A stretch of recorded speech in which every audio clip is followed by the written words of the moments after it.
Siwasemi wagogo jamani, lakini my friend, kama haijakukuta usiseme haijatokea.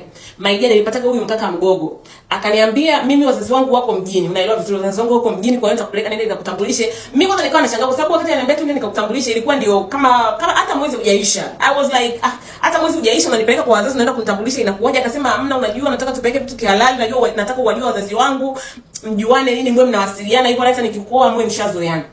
Lakini cha ajabu, mimi nikimwambia tu tukaone ndugu zangu, akawa ananipiga tarehe. Unajua inabidi kwanza mpaka nijipange, sijui nijiandae, nipate mahari kwanza, nipate kila kitu kwanza ili nikienda kujitambulisha kwenu nikoe kabisa. Sasa nikawa najiuliza, kwenu niende, kwetu usije, inakuwaje? Lakini nikasema haina shida. Basi akanipeleka kwao.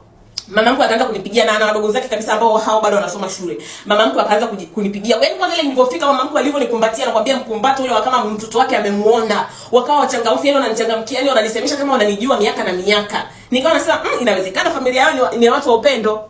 Basi bwana, tumeondoka. Baada ya wiki mama yangu ananipigia simu. Ananiambia sio, unajua mtoto wangu, samahani, naogopa kumpigia simu mwanangu kwa sababu amekuwa ananisaidia sana maisha yetu wote, lakini nimeona nikupigie, labda unaweza kunisaidia. Naomba unisaidie, hapa nyumbani hatuna chakula. Mimi nikaona kama kitu cha ajabu, lakini nikasema sio kwamba sina, amna, ngoja nimtumie. Nikachukua shilingi 20,000 titi nikamtumia. Hivi unaweza kuamini yule mama alinipigia simu akaniambia, unajua hapa nyumbani kwa sababu wadogo zako ni wengi, sasa hela nikinunua tu nyama kilo 1.5 inawabaki hata mafuta haipiti. I was tired. Unaelewa vizuri, I was tired. Nikasema nikamtumia, nikamuongezea shilingi 20,000 kwa 40,000. Hakutuma message asante sijui nini, hamna. Anapiga tu simu asubuhi, mambo mko wangu sijui nini hivyo.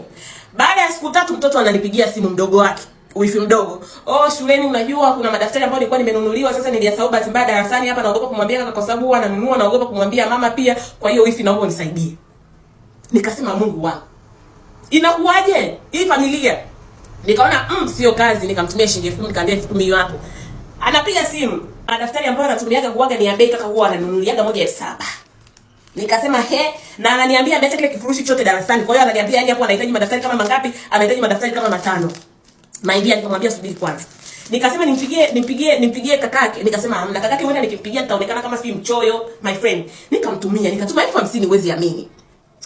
Asante hamna upewi asante. Asante tena. Yaani ukiona wanaanza kukupigia simu asubuhi, ujue yani kuna namna. Umeelewa vizuri? Sijakaa kidogo, baada ya wiki maisha mdogo wake wa kiume ananipigia simu. Ananiambia eti unajua mimi bado mwanafunzi, kuna mwanamke nimemtia mimba, naogopa kumwambia kaka kwa sababu kaka huwa analipaga ada, naogopa kumwambia mama atapata pressure yake, kwa hiyo naomba unisaidie shilingi 50,000 tu aende akatoe mimba, my friend. Nilizimia. Jamani, inakuwaje?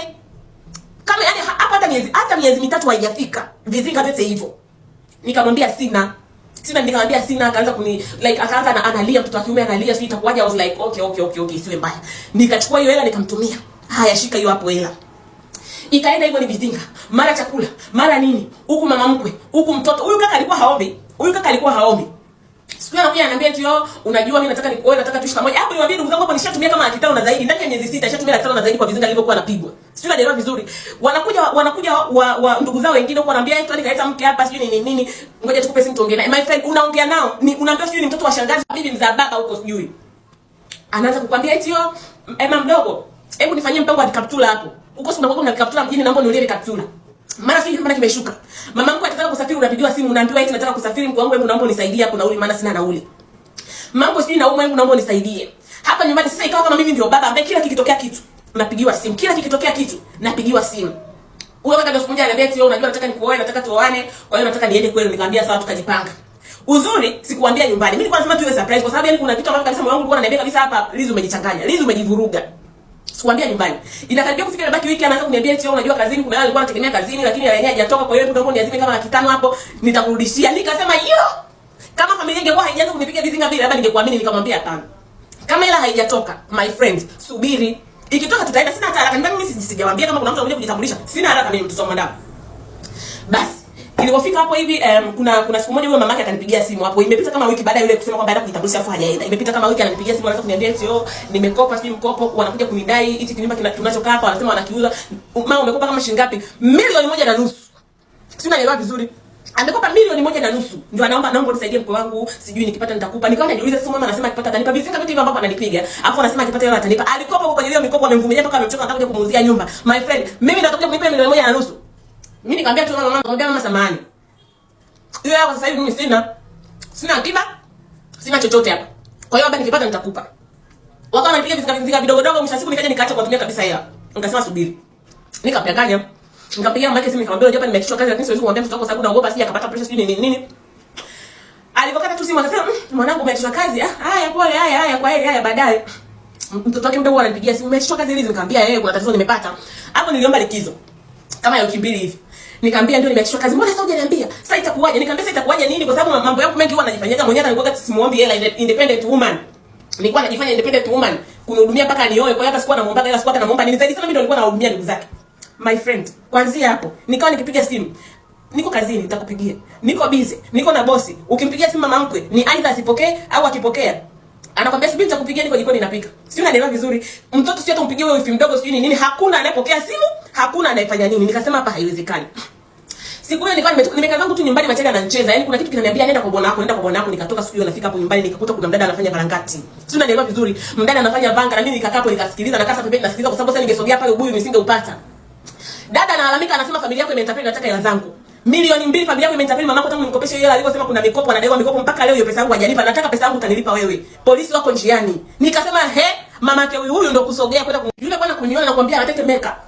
Ondoka hapa hapa. Nikasema kuna kitu nimesikia kama kuna nini dada anageuka anataka sijui kunipiga. Nikamwambia dada samahani. Kuna kitu nimesikia unaona kama vile na kwangu.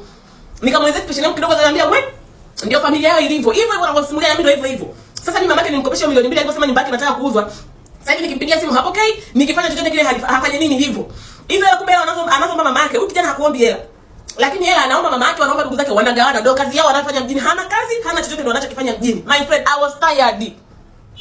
Polisi wakaja na kwambia akakamata yule mbwa, mpeleke watu, akapelekwa polisi. Polisi ndio kuanza kumpiga, kuanza kumhoji, wakasema ndio kazi yake anayoifanya mjini, maisha magumu. Hana ajira, hana chochote, kwa hiyo ndio anafanya hivyo na familia yake. Pigwa kwamba atalipa, hana hata 100. Mama yake ndio pesa sijui anapata enda kuichezea. Pigwa basi hata anafanya nini sijui, anasema hana hata 100 mpaka leo kaka yuko polisi. Yuko polisi sijui yuko ndani, alihukumiwa akae sijui alihukumiwa alipe faini ya milioni kama 3.5 akashindwa kulipa, kwa hiyo yupo ndani mpaka sasa hivi. My friend.